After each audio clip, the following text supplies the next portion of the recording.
Juin 1944, le jour J, l'aube des 26 jours les plus rudes de l'histoire des Marines. Un général de 52 ans, posant le pied sur un volcan, savait avec certitude qu'il n'en ressortirait jamais en vie.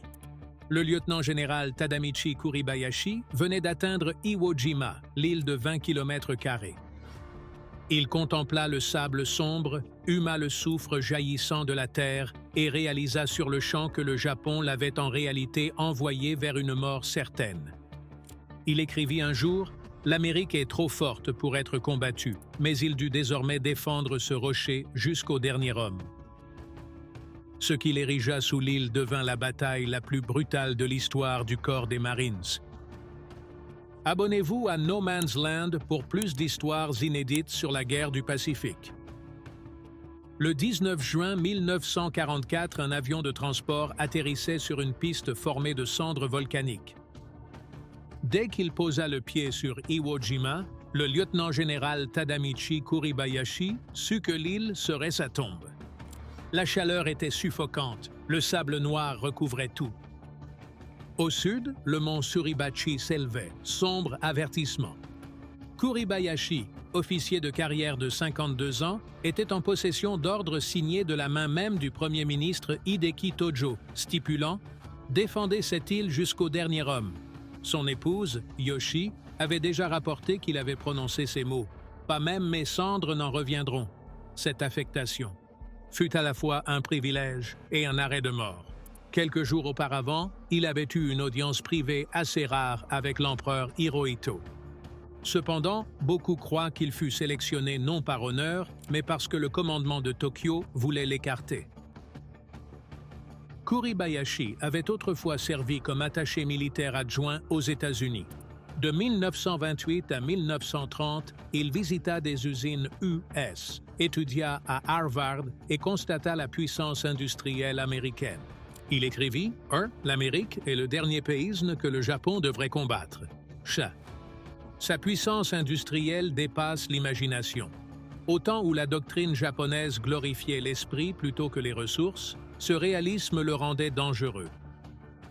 Les officiers intransigeants le jugeaient faible d'esprit.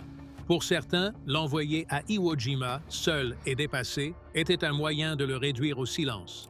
Il saisissait parfaitement que la fortune du Japon s'était déjà inversée, mais face à l'ordre de défendre Iwo Jima coûte que coûte, il acquiesça sans la moindre hésitation.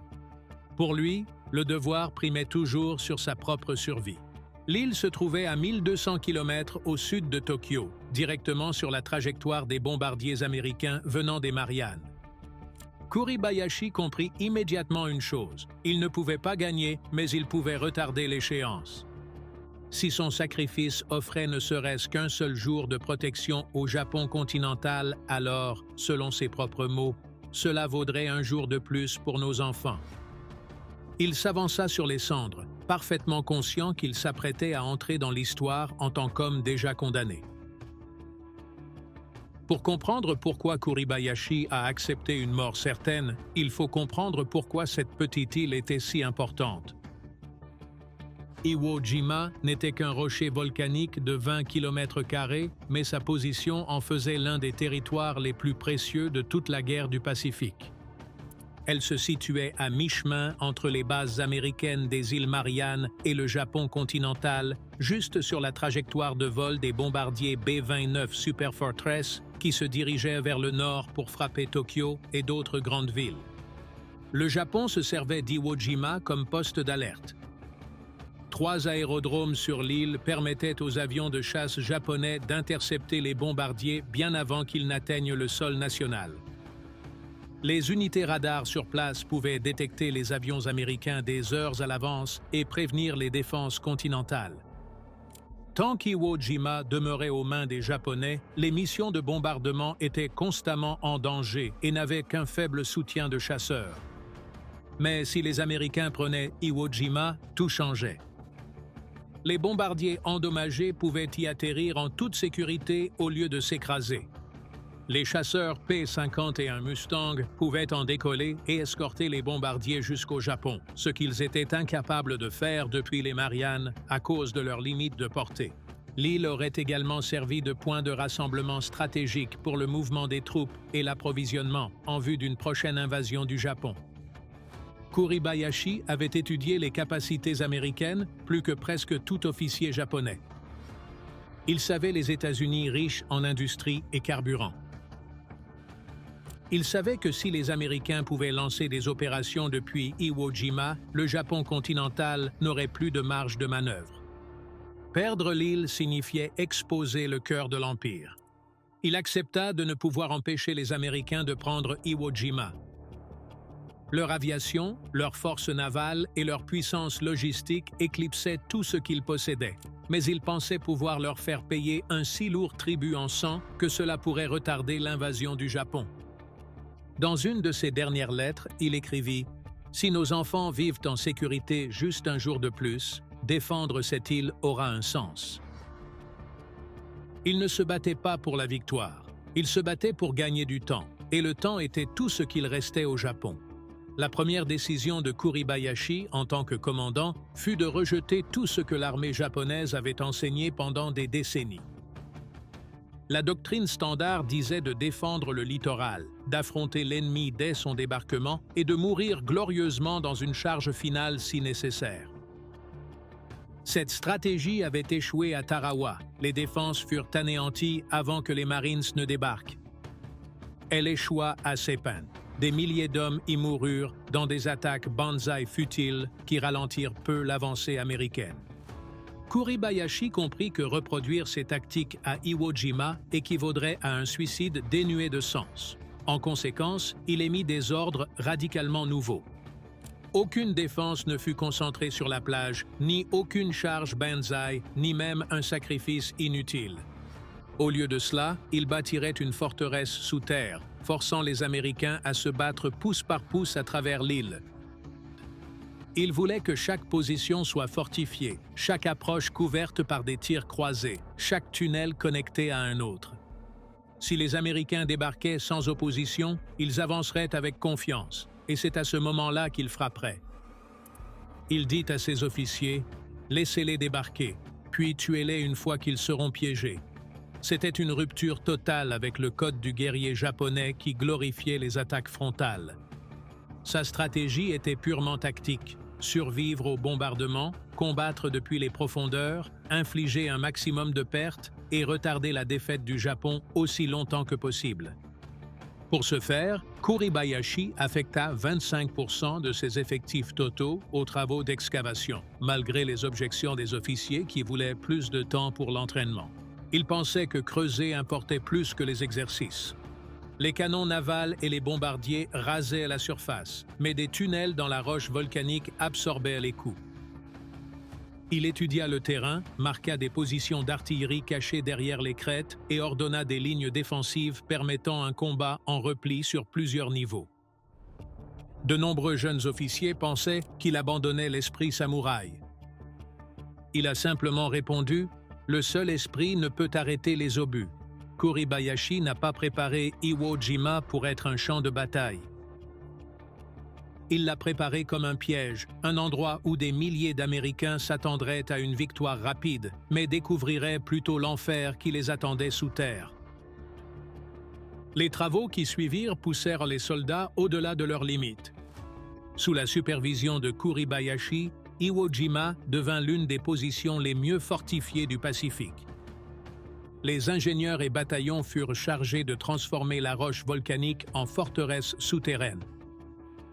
Chaque jour, des milliers d'hommes creusaient avec acharnement, à la pioche, au marteau et parfois à main nue, sous des températures torrides atteignant jusqu'à 50 degrés Celsius à l'intérieur des tunnels. Il n'y avait presque pas d'eau potable, l'air était saturé de vapeur de soufre. Certains soldats s'évanouissaient d'épuisement et étaient évacués pour revenir quelques heures plus tard. La main-d'œuvre était trop précieuse pour se reposer. Au début de 1945, ce sont plus de 18 kilomètres de tunnels qui reliaient les différents points défensifs à travers toute l'île. Les blockhaus étaient renforcés avec du béton fait de cendres volcaniques, certains avec des murs de plus d'1 mètre d'épaisseur, assez solides pour résister aux tirs directs des cuirassés. Des positions d'artillerie entières étaient enfouies et orientées pour tirer à travers des fentes cachées. Des canons anti-aériens étaient camouflés dans les falaises. Les chars du régiment du colonel Baron Nishi étaient enterrés jusqu'à la tourelle et utilisés comme poste de tir fixe. Beaucoup de ces positions avaient plusieurs issues, reliées à d'autres bunkers et chambres de tir. Si un blockhouse était détruit, les défenseurs réapparaissaient simplement ailleurs. Des Marines décriront ça plus tard comme un combat de fantômes. Les bombardiers américains frappèrent l'île 7 mois avant l'invasion. Ils ont bombardé Iwo Jima pendant 74 jours d'affilée, larguant des milliers de tonnes de bombes. Par la suite, l'artillerie navale a pilonné la surface avec un déchaînement de presque 22 000 obus. Vu du ciel, la destruction semblait totale. Aérodromes éventrés, bâtiments disparus. Mais l'aviation ne voyait pas ce que Kuribayashi avait construit. Les soldats japonais sont restés silencieux durant le bombardement, à l'abri sous terre. Un vétéran écrivit plus tard « On aurait dit que l'île hurlait de douleur, mais à l'intérieur des tunnels, nous ne ressentions absolument rien. » Nous attendions que la véritable guerre ne fasse véritablement rage. À la mi-février 1945, l'île apparaissait comme complètement anéantie vue du ciel, mais les défenseurs demeuraient prêts, profondément enfouis, bien positionnés et attendaient l'instant précis où l'ennemi foulerait le sable de la plage. 19 février 1945. À 8h59, la première vague de Marines américains atteignent les rives volcaniques d'Iwo Jima. Plus de 30 000 Marines débarquèrent dans les premières heures, s'attendant à une résistance acharnée sur la plage, comme ils en avaient vu à Tarawa ou à Saipan. Mais l'approche fut accueillie par un silence étrange. Pas de tirs nourris, pas d'artillerie. Des Marines croyaient les bombardements anéantis tous les défenseurs. Ce silence dura moins d'une demi-heure. Le général Kuribayashi observait par des fentes d'observation au fond des tunnels. Il attendit que les plages soient noires de troupes, serrées épaule contre épaule, et que les véhicules soient embourbés dans la cendre noire meuble. Quand la zone de tir fut pleine, il donna le signal.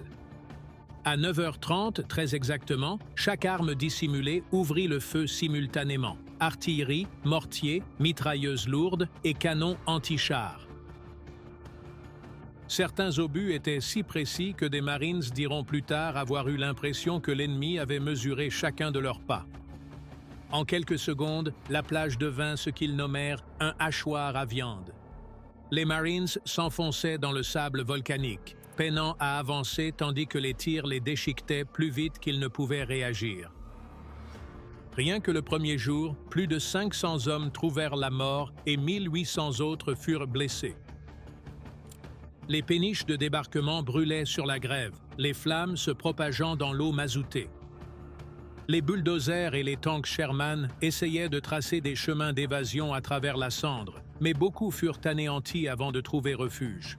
Les médecins opéraient sous un feu incessant, les blessés à demi rampants ou traînés sur un terrain dépourvu de toute protection. Et pourtant, aucune contre-attaque ne survint cette nuit-là. Les Marines s'attendaient à de traditionnelles charges banzai japonaises, des assauts frontaux suicidaires utilisés pendant toute la guerre, mais aucune ne survint. Cependant, Kuribayashi s'en tint scrupuleusement à son plan, infliger un maximum de dégâts avant de mourir sans gaspiller une seule vie. Il interdit les attaques banzai si fermement que les officiers qui en ordonneraient une étaient menacés d'exécution. Un message japonais capturé ce soir-là disait « Laissez-les saigner en grimpant ». Ne sacrifiez pas vos vies inutilement sur le sable, tuez-en 10 pour chaque homme tombé. Ne leur accordez pas l'honneur d'une mort facile. Les Marines avaient débarqué. Mais la vraie bataille venait tout juste de commencer. La lutte pour le mont Suribachi débuta le 20 février, juste après les débarquements. Le Suribachi dominait le sud d'Iwo Jima. De là, les observateurs japonais pouvaient diriger une artillerie mortelle sur les plages en contrebas. Les Marines l'appelaient un volcan avec des yeux. Les chars endommagés pouvaient toujours servir de repère. Chaque cratère, chaque crête, chaque unité à découvert était sous observation constante. Le 28e régiment de Marines mena l'attaque. La progression se mesurait non pas en kilomètres, mais en mètres. Les équipes de lance-flammes lourds progressaient, arrosant les bunkers et les entrées des grottes. Des explosifs étaient lancés dans les tunnels. Les défenseurs japonais disparaissaient dans des passages cachés, puis réapparaissaient derrière les Marines ou des fentes de tir surélevées. Certains tunnels, profonds de 2 ou 3 niveaux, pouvaient résister aux tirs directs d'obus navals.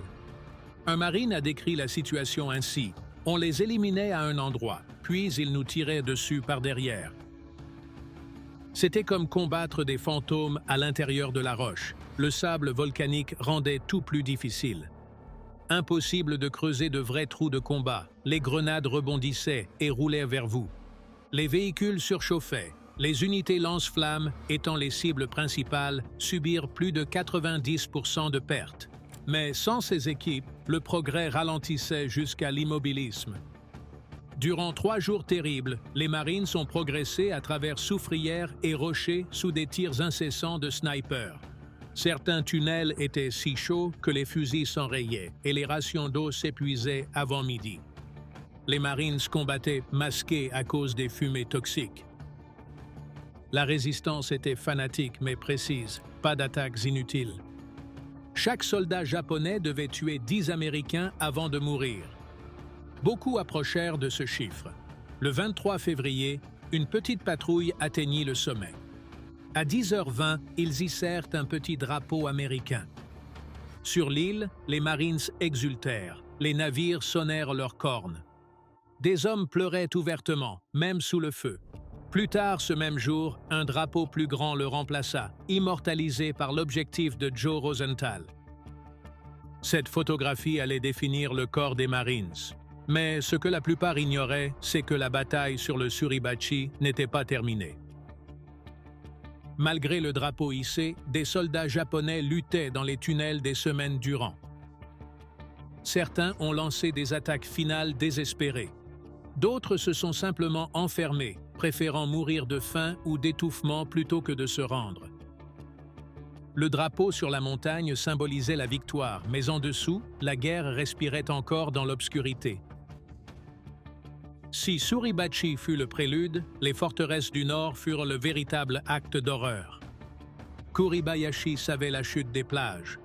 Il savait que la montagne ne ferait que retarder l'inévitable, alors il plaça son système de défense ultime sur les hautes terres du Nord. Des crêtes rocheuses dentelées, des ravins, des bunkers interconnectés et des tunnels si complexes que des soldats japonais survivants dirent que beaucoup de zones n'avaient jamais été pleinement cartographiées. Les Marines ont attribué à chaque position un nom tout droit sorti d'un cauchemar: hachoir à viande, gorge sanglante, Turkey Knob, colline 382, amphithéâtre. Ces noms n'ont pas été inventés pour faire de l'effet, ils ont été gagnés par le sang. Le 25 février, les 3e, 4e et 5e divisions de Marines ont poussé simultanément vers le nord. La progression a ralenti à moins de 50 mètres par jour. Les Japonais refusaient de combattre à découvert, sauf sous la contrainte. Elles attendaient dans des chambres blindées, fréquemment à 15 ou 20 mètres sous terre, n'en sortant que pour tirer et ensuite se replier. Un bunker détruit le matin pouvait être réoccupé à la nuit tombée. Un marine a écrit « Nous les tuions puis ils réapparaissaient ». Tunnels détruits, d'autres sortaient de trous inconnus. Les tactiques de guerre des tunnels ont évolué rapidement. Les Marines employaient des lance-flammes pour asphyxier les chambres, suivies de charges explosives pour les faire s'écrouler. Les ingénieurs de la marine pompaient de l'essence dans les fissures du sol et l'enflammaient. La cendre volcanique, fine comme du talc, rendait les explosions imprévisibles, créant parfois des tempêtes de feu, parfois juste de la poussière toxique. En moyenne, il fallait 5 heures pour capturer un seul blockhouse. Même là, les Marines s'attendaient à des tirs venus d'un autre angle. Les canons anti-chars japonais étaient cachés dans des grottes, positionnés pour tirer sur des couloirs d'embuscade planifiés. Les équipes de mortiers dans les cavités rocheuses pouvaient frapper des axes de mouvement précis, car chaque point d'avancée avait été calculé 1 mois avant le débarquement des Marines. Les chars lance-flammes furent l'arme la plus précieuse. Certains consommaient 19 000 litres de napalm par jour. Les opérateurs de chars entendaient des cris sous terre avant que le silence ne tombe. Nombre de survivants japonais confiaient craindre davantage le feu que les balles. Le 7 mars, les pertes américaines dépassaient déjà les estimations initiales pour toute la bataille. La moitié des troupes débarquées étaient désormais blessées ou mortes. La tactique du général Kuribayashi fonctionnait exactement comme il l'avait prévu. Ces hommes n'avaient aucune illusion de survie, aucun espoir de renfort, mais ils se battaient avec une précision chirurgicale. Car chaque heure où ils saignaient, c'était une heure de plus où les États-Unis n'envahissaient pas le Japon continental. Ce n'était pas la victoire qu'ils recherchaient en combattant. C'était un délai, et ce temps gagné tuait les Américains bien plus rapidement que quiconque n'aurait pu l'anticiper. Dès la mi-mars 1945, Iwo Jima était devenu un endroit où chaque pouce de progression coûtait du sang. Les Marines avaient déjà conquis le mont Suribachi et divisé l'île en deux horizontalement, mais le véritable bastion de la résistance japonaise persistait. Un vaste labyrinthe retranché sur le plateau septentrional.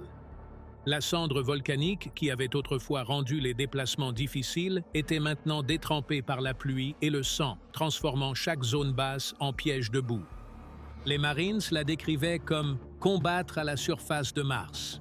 Seul Mars aurait été plus simple.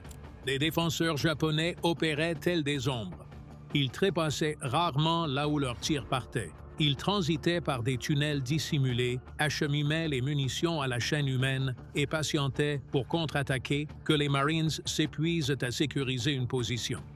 Un officier a formulé sa frustration dans une lettre disant « Nous avons nettoyé 10 grottes en une seule journée. La nuit, 5 d'entre elles étaient de nouveau occupées. Nous ne pourrions jamais tous les tuer. Nous ne pouvions qu'enterrer les entrées et prier pour que ça tienne. Les chars lance-flammes lourds, comme le M4 Sherman, équipé d'une unité à haute pression, devinrent l'outil le plus redouté de l'arsenal américain. Les équipes ont développé des tactiques, projeté des arcs de flammes de 70 à 80 mètres dans les tunnels pour brûler l'oxygène, chauffer l'intérieur, puis se retirer immédiatement. Les charges explosives éjectaient parfois les survivants. Beaucoup n'ont pas survécu à la combinaison. Mais les Japonais ont évolué. Certains tunnels avaient des chicanes diagonales pour arrêter les flammes. D'autres avaient des sections inondées, forçant les attaquants à changer de méthode. Il y avait même des positions de tir conçues pour détruire ces chars avant qu'ils n'atteignent leur portée idéale. L'espérance de vie des opérateurs de chars était de 10 jours. L'infanterie derrière eux portait souvent 2 ou 3 masques à gaz superposés pour éviter les brûlures par inhalation. Chaque nuit, de petites unités japonaises lançaient des raids d'infiltration choc, se glissant à travers les lignes, ciblant les caches de munitions et détruisant les hôpitaux de campagne. Les Marines dormaient les armes attachées aux poignets. Un survivant a dit « La dernière chose que j'entendais avant de sombrer chaque nuit, c'était un murmure. Reste éveillé. » Il pourrait revenir. Et la première chose que j'entendais au réveil, c'était les tirs qui prouvaient qu'ils étaient revenus. Dès le 25 mars, les Marines contrôlaient officiellement l'île, mais la lutte n'a véritablement pris fin qu'en avril, lorsque les ultimes réseaux de tunnels furent complètement neutralisés. En ces derniers jours, la résistance japonaise s'effondra en équipes dispersées, beaucoup choisissant le suicide plutôt que la capture. Les rares bastions restants furent anéantis par des charges explosives, dont les cratères sont encore visibles aujourd'hui. En 36 jours, près de 70 000 Américains ont été tués ou blessés. Les Japonais ont subi plus de 21 000 morts, avec seulement 216 soldats capturés vivants. Pourtant, même vaincu, Kuribayashi atteignit son but. Il a retardé les États-Unis, il a infligé des pertes plus lourdes que prévues. Il a forcé les stratèges américains à un nouveau calcul. Si c'était ça, Iwo Jima. À quoi ressemblerait l'invasion du Japon continental? Quand la bataille s'acheva officiellement le 26 mars 1945, l'île devint silencieuse, mais ce silence ne résonnait pas comme une victoire. Le sol tremblait encore, Même après que les canons aient cessé, les équipes de démolition déblayant les grottes à l'explosif. Les Marines marchaient avec prudence, pas en fait. Ils savaient que des soldats japonais se cachaient encore, attendant la tombée de la nuit pour frapper une fois de plus. L'un d'eux écrivit à sa famille « Personne ne crie victoire ici. Nous avons survécu à Iwo Jima, mais nous n'en sommes pas ressortis intacts. Parmi les plus de 21 000 défenseurs japonais, seulement 216 se sont rendus vivants. Les autres sont morts au combat, de faim ou par suicide. D'autres étaient serrant des grenades contre leur poitrine. D'autres ont gravé leurs derniers écrits dans la roche. J'ai combattu pour l'empereur, je meurs pour le Japon. Que ceux qui survivent se souviennent de nous. Beaucoup préférèrent la mort à la capture. Certains ont fait seppuku, seuls dans les tunnels, plutôt que de revoir le jour. Pour les États-Unis, le prix à payer fut colossal. Près de 7 000 Américains ont été tués, plus de 19 000 blessés en seulement 36 jours, un bilan plus lourd que le nombre total de morts japonais au combat. Pourtant, stratégiquement, Iwo Jima a livré ce que l'état-major exigeait. Peu après la prise, les pistes cruciales furent réparées. Les B-29 ont commencé à utiliser Iwo Jima comme base d'atterrissage d'urgence avancée pour les raids sur le Japon. Plus de 2200 bombardiers endommagés y atterrirent d'urgence d'ici la fin de la guerre, évitant ainsi un crash dans le Pacifique avec leurs équipages. Chaque atterrissage représentait en moyenne 11 vies sauvées. Ainsi, Iwo Jima devint non seulement une île de sang, mais aussi une bouée de sauvetage. Mais il y eut une autre conséquence, une leçon profondément ancrée dans l'esprit des généraux américains. Si un petit rocher volcanique coûtait plus de 25 000 vies américaines et a pratiquement anéanti une force japonaise entière avant sa capitulation, quelle serait la nature des combats sur le territoire continental du Japon? Cette question a contraint à une conclusion brutale. Selon les estimations, une invasion du Japon risquait de coûter jusqu'à 1 million de victimes américaines et entre 5 et 10 millions de vies japonaises. Cela a défini la stratégie et hâté les décisions menant au déploiement des bombes atomiques sur Hiroshima et Nagasaki. Au final, Iwo Jima modifia le cours de la guerre du Pacifique, non pas seulement parce qu'elle fut capturée, mais surtout pour ce qu'elle mit en lumière, que le Japon combattrait non pour la victoire, mais pour prolonger le conflit, défendre son honneur et infliger le plus de dégâts possible, même face à un dénouement inéluctable. Comme l'a dit un marine des décennies plus tard, nous n'avons pas pris Iwo Jima, nous y avons survécu. Si vous voulez d'autres histoires inédites comme celle-ci, abonnez-vous à No Man's Land, là où les vérités les plus dures de l'histoire sont enfin révélées.